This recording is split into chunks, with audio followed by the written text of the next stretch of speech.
Hello students, आज हम बात कर रहे हैं केमिस्ट्री के अंदर वेग नियतांक की इकाइयों के बारे में, यूनिट ऑफ रेट कांस्टेंट के बारे में। जो अपन ने पहले पढ़ा था कि वेग नियतांक क्या होता है, किसे कहते हैं, या वेग स्थिरांक या विशिष्ट अभिक्रिया वेग के बारे में अपन ने पढ़ा। तीनों की बात एक ही है।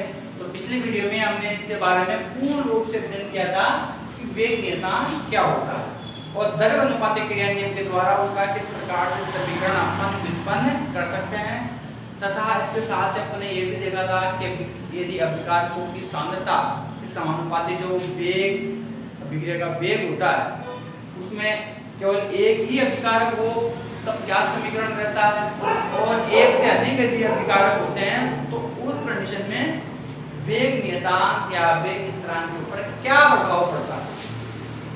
तो आज हम देखेंगे उसी वेग नियतांक की इकाइयों के बारे में। जैसे मान लीजिए कोई अभिक्रिया है, ये A plus B plus C अभिक्रिया है, इसका जो कांस्टेंट है स्टोइकियोमेट्रिक कांस्टेंट गुणांक, एक का मान लीजिए स्मॉल a है, B का मान लीजिए स्मॉल b है, C का मान लीजिए स्मॉल c है, और यहाँ पर आपको उत्पाद प्राप्त हो रहा है। उत्पाद यहाँ पर आपको प्राप्त हो रहा है। अब इसके लिए जो आप वेग नियतांक का जो पद लिखेंगे वो क्या होगा, जो मैंने आपको पहले बताया था, अभिक्रिया का वेग dx अपॉन dt इक्वल आपका वेग नियतांक के सांद्रता a की पावर स्मॉल a, b की पावर स्मॉल b और c की पावर स्मॉल c।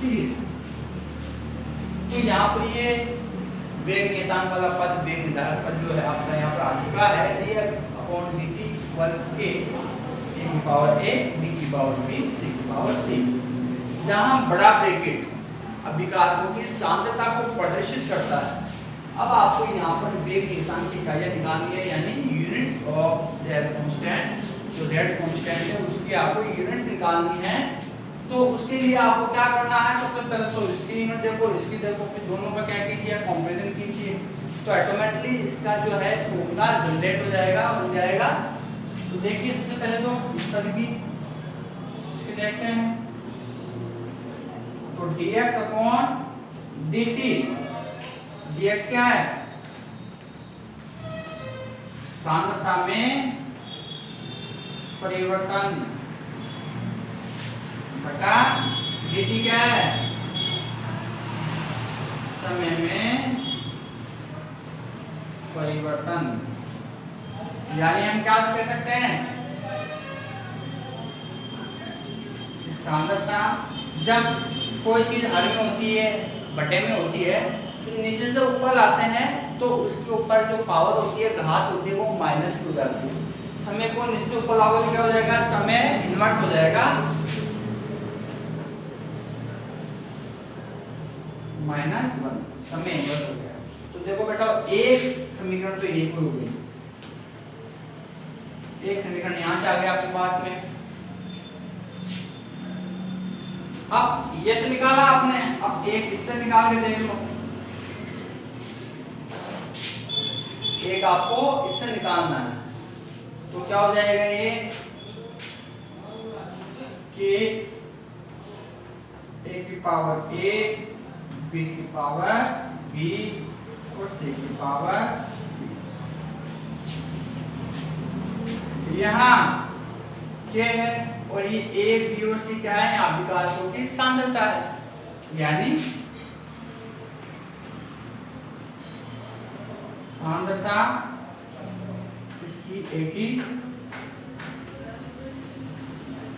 सांद्रता b की और सांद्रता c, सांद्रता a की, सांद्रता b की और सांद्रता c की, तीनों का पद एक ही है। तो जब एक ही पद होते हैं तो जो घातांक होते हैं वो आपस में क्या हो जाते हैं, जुड़ जाते हैं, आपस में क्या हो जाएंगे, जुड़ जाएंगे। तो क्या आ जाएगा, ये वाला पद आपका कि सांद्रता A plus B plus C, तो ये है प्लस A प्लस C जो अभिक्रिया कोटि है, अभिक्रिया कोटि के बारे में मैंने आपको पहले ही बताया था कि वेग निर्धारक पद में भाग लेने वाले अभिकारकों के अणुओं या परमाणुओं की संख्या अभिक्रिया की कोटि कहलाती है। और इस पद में जो उनके ऊपर घातांक होता है, इन घातांकों का योग भी किसके बराबर होता है? अभिक्रिया की कोटि के बराबर होता है। तो A बराबर सामान्यता A plus B plus C। यदि A plus B plus C equal n हो, यदि A plus B plus C equal क्या हो? n हो, तो यहाँ अपन क्या कर सकते हैं? n कर सकते हैं। तो ये क्या हो जाएगा भाई कि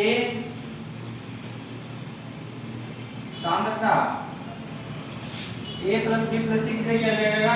n आ जाएगा। ये क्या आ गया आपका? n। तो समीकरण 1 हो गया और ये समीकरण 2 हो गया। तो समीकरण 1 और 2। अब आप समीकरण 1 और 2 की क्या कर सकते हैं? आपस में तुलना कर सकते हैं। और आपस में तुलना क्या होगी कि इसमें आपका K सांद्रता समीकरण 2 जो है, यहाँ dx/dt जो सांद्रता इनपुट समय इन्वर्स 1 है, कि आपस में क्या करेंगे? इनका अपन कंपैरिजन करेंगे। यहाँ से dx/dt की जगह तो क्या कर लिखो आप?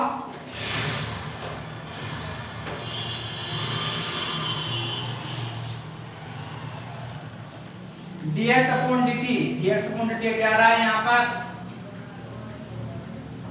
समीकरण 1 व 2 से। तो dx/dt क्या आ रहा है यहाँ पर? सांद्रता इनटू समय इन्वर्स। और k का क्या आ रहा है यहाँ पर? k सांद्रता, ठीक है, n इक्वल, और dx/dt क्या आ रहा है यहाँ पर? सांद्रता इनटू समय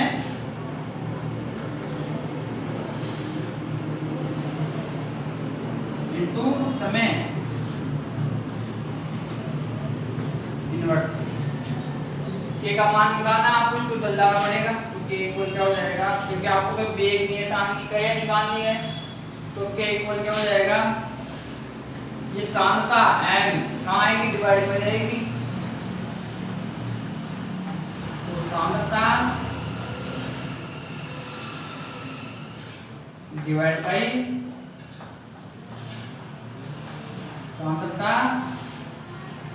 n इनटू समय इन्वर्स। तो k इक्वल सांद्रता n इनटू समय इन्वर्स हो गए यहाँ पर। अब ये जो k है, अब n की पावर नीचे ऊपर जाएगा तो क्या हो जाएगा? माइनस हो जाएगा। तो क्या हो जाएगा? पूरा k इक्वल सांद्रता, इसका यहाँ पर घातांक नहीं, इसका मतलब इसका घातांक कितना होता है? कितना मानते हैं अपन? 1 मान के चलते हैं। तो यहाँ क्या हो जाएगा? 1 और n ऊपर गया तो किसका हो जाएगा? Minus n। n ऊपर गया तो माइनस n, तो 1 माइनस n इनटू समय।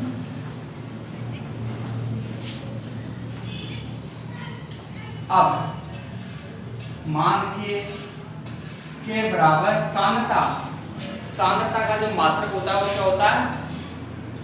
मोल प्रति लीटर, मोल प्रति लीटर। कहाँ का होता है? देखो आप, मोल प्रति लीटर। यहाँ घातांक कितना है? 1 माइनस n इंटू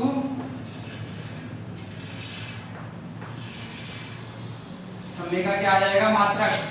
समय क्या हो जाएगा? सेकंड आ जाएगा, s माइनस 1। तो k इक्वल क्या हो गया? मोल प्रति litre 1 minus n second inverse. किसी भी कोटि की अभिक्रिया आप इस समीकरण के द्वारा निकाल सकते हैं। k इक्वल मोल प्रति litre 1 minus n second inverse. तो एक ऐसा फॉर्मूला है जहां पर n कोटि का मान है, जहाँ n जो है इसका मान है कोटि का। मान लीजिए शून्य कोटि की अभिक्रिया है, तो शून्य कोटि का मतलब क्या हो गया कि n बराबर कितना मानना है आपको, 0 मान के चलना है। यदि n बराबर 1 है इसका मतलब प्रथम कोटि की अभिक्रिया, यदि n बराबर 2 है इसका मतलब द्वितीय कोटि की अभिक्रिया, यदि n बराबर 3 है इसका मतलब है तृतीय कोटि की अभिक्रिया। तो यहाँ पर जो n है वह अभिक्रिया की कोटि है, जहां n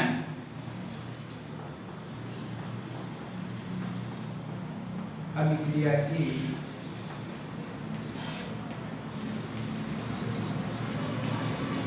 कोटि, अभिक्रिया की कोटि है। अब अपन मान लेके देखते हैं। तो मैंने जो आपको बताया जहां n जो है क्या है, अभिक्रिया की कोटि है, और कोटि के अकॉर्डिंग जो है अपन वेग स्थिरांक की इकाइयां ज्ञात कर सकते हैं। जैसे मान लीजिए प्रथम कोटि अभिक्रिया के लिए क्या शून्य कोटि, शून्य कोटि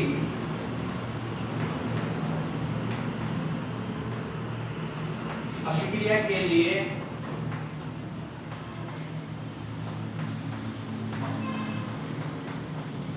वेग नियतांक,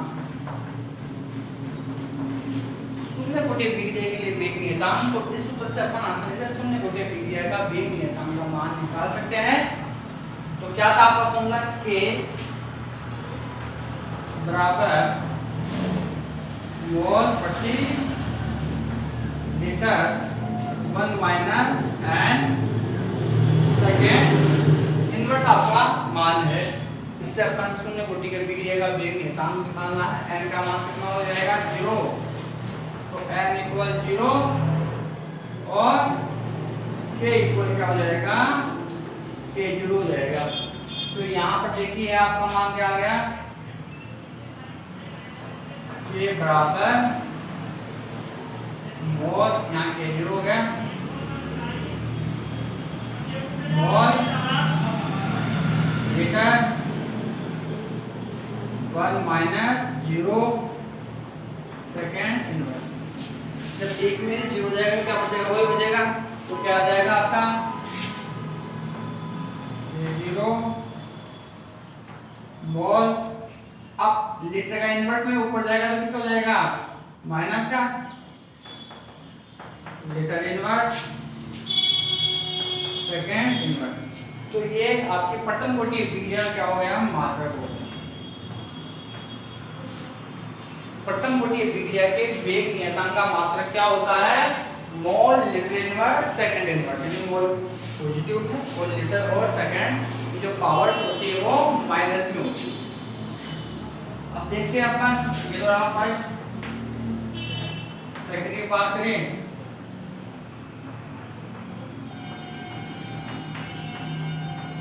प्रथम कोटि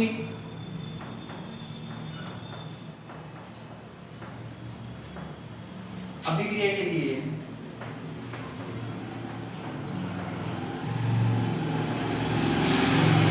वेग नियतांक,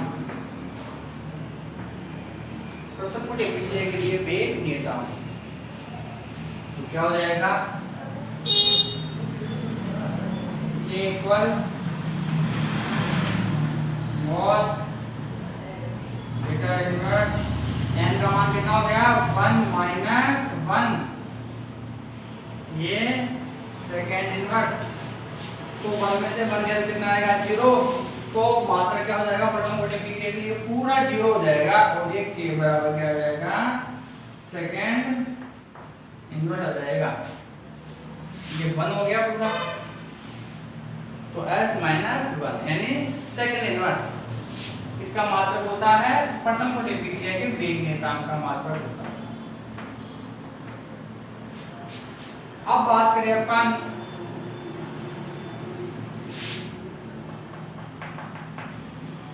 द्वितीय कोटि अभिक्रिया के लिए।